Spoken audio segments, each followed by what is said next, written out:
Hey guys, it's Miss Gibson, and we are back for January. The weather's getting colder, so I've got my hat on. I've also got my mittens, and if you don't really know what mittens are, they are like gloves, but they cover your whole hand instead of just your fingers. And because of that, today we are going to read The Mitten by Jan Brett. It's a really awesome winter story, and I hope you like it.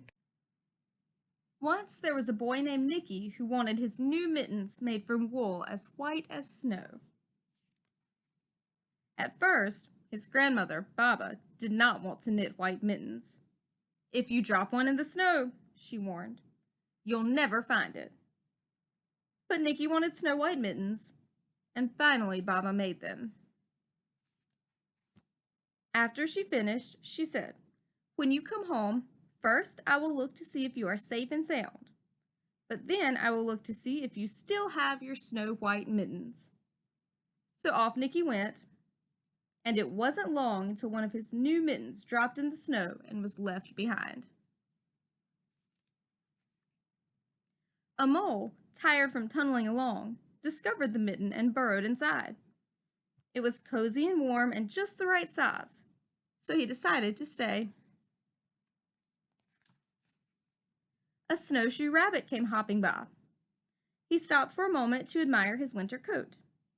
It was then that he saw the mitten, and he wiggled in, feet first. The mole didn't think there was room for both of them, but when he saw the rabbit's big kickers, he moved over. Next, a hedgehog came snuffling along. Having spent the day looking under wet leaves for things to eat, he decided to move into the mitten and warm himself.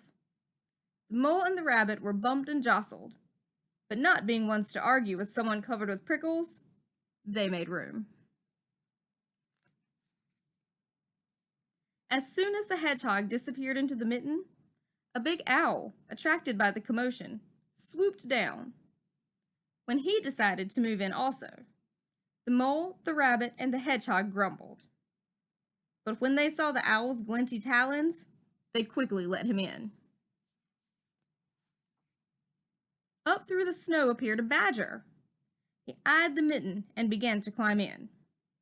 The mole, the rabbit, the hedgehog, and the owl were not pleased. There was no room left, but when they saw his diggers, they gave him the thumb. It started snowing, but the animals were snug in the mitten. A waft of warm steam rose in the air, and a fox trotting by stopped to investigate. Just the sight of the cozy mitten made him feel drowsy. The fox poked his muzzle in. When the mole, the rabbit, the hedgehog, the owl, and the badger saw his shiny teeth, they gave the fox lots of room. A great bear lumbered by. He spied the mitten all plumped up. Not being one to be left out in the cold, he began to nose his way in. The animals are packed in as tightly as could be. But what animal would argue with a bear? The mitten swelled and stretched. It was pulled and bulged many times its size, but Baba's good knitting held fast. Along came a meadow mouse, no bigger than an acorn. She wriggled into the one space left and made herself comfortable on top of the great bear's nose. The bear, tickled by the mouse's whiskers, gave an enormous sneeze. "Ah-ka-choo!"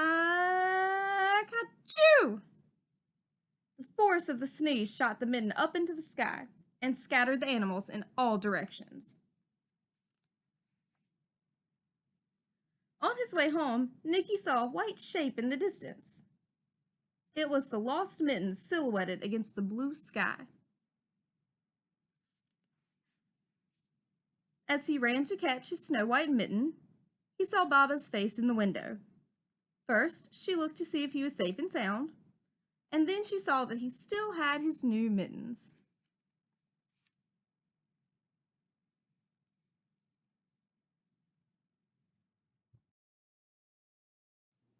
Now that we've read The Mitten, we are going to do our own mitten art project. So for this, you're going to need some blank paper and a pencil and markers.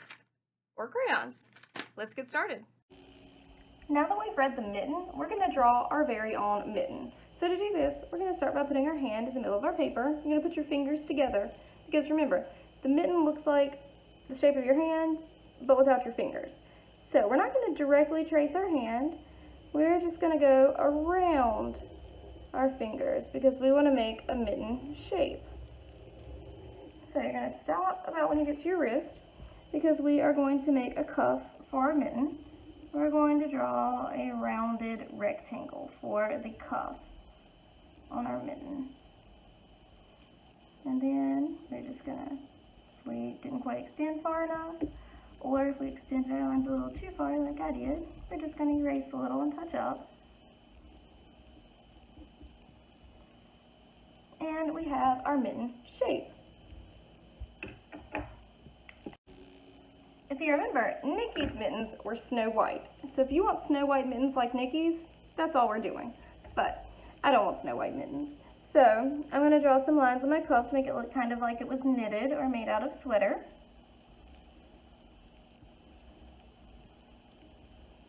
And then I'm going to choose some kind of pattern to put on my mitten. I think I'm going to do some zigzags. You can do whatever you like. You can do stripes or polka dots or hearts or really anything. If you keep watching, as usual, I've got some examples at the end because I like to do several different ones. So I'm just going to do some big zigzags on mine. I think I'm going to do some other zigzags down here. Make it look a little like an argyle mitten or something that someone would actually knit. But again, yours can look however you want it to. That's the beauty of our mittens. They are personalized for you. And there's my outline. Now for the fun part, we're going to color our mitten. Your mitten can be any color you want. I picked this blue, green, or teal for my zigzag stripes. So I'm just going to be very careful to color in my lines.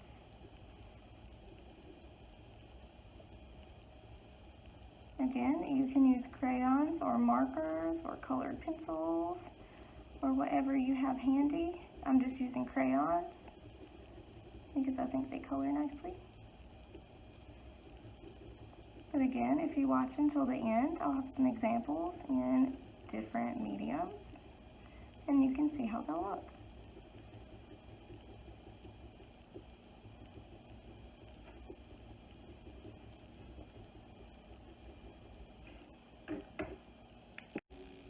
And now for the rest of my mitten, I am going to use a purple. I can't wait to see what your mittens look like and what kind of patterns you picked. And you'll see some more examples in just a minute.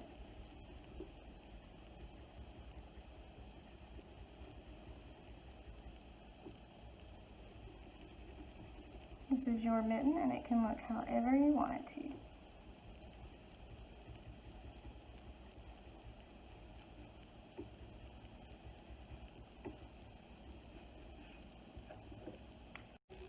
And there is our finished mitten. We've got colors and patterns. It's the size of our hand, just like we could wear it. And I can't wait to see yours. Remember to send it to me on Google Classroom or bring it to our next Google Meet session. I can't wait to see them.